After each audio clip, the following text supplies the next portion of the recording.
Hey everyone, Salty Swimmer here, liquidtry.com, coming to you from sunny Mexico again.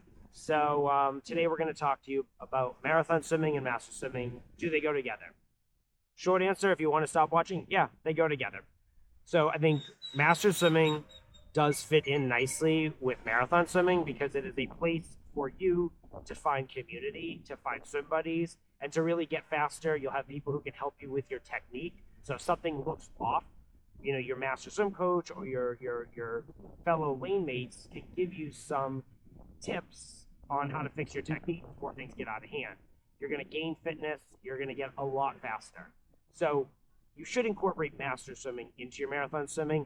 The volumes that master swimmers do are not going to be enough. So you may have to go early and swim a little bit more. You might have to swim a little bit after. You'll have to add on some other days on your own for some long swims. But you should absolutely incorporate master swimming into your marathon swim training.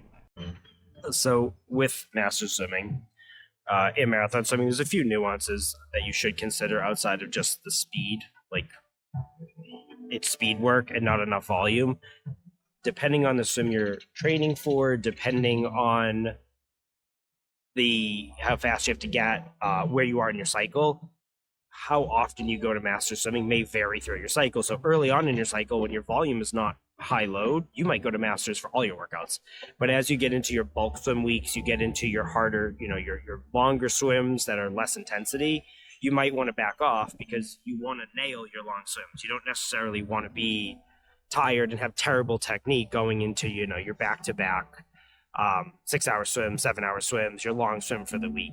So depending on where you are in your training cycle, it's going to be really important for you to know when to do more masters or when to pull back. But doing masters is absolutely beneficial to marathon swimmers, and more should be incorporating master swimming into the marathon swim plans. It's just very important.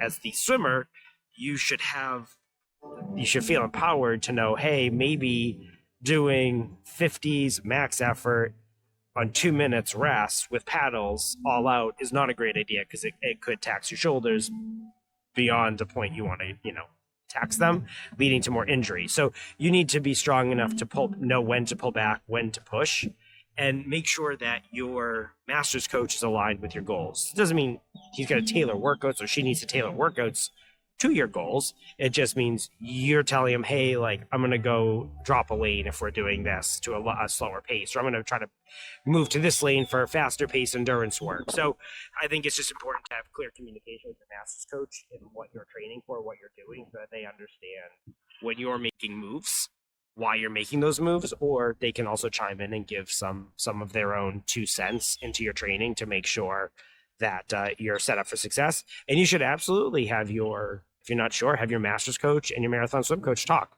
and make sure they're aligned so that there's open lines of communication between all. So everyone is setting you up as the athlete for success. So long story short, if you're a marathon swimmer and you don't do masters, you should start doing it at least once a week.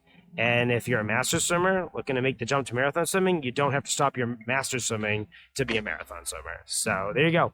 Master swimming, marathon swimming, they go hand in hand. Hopefully this was helpful. See you when I see you.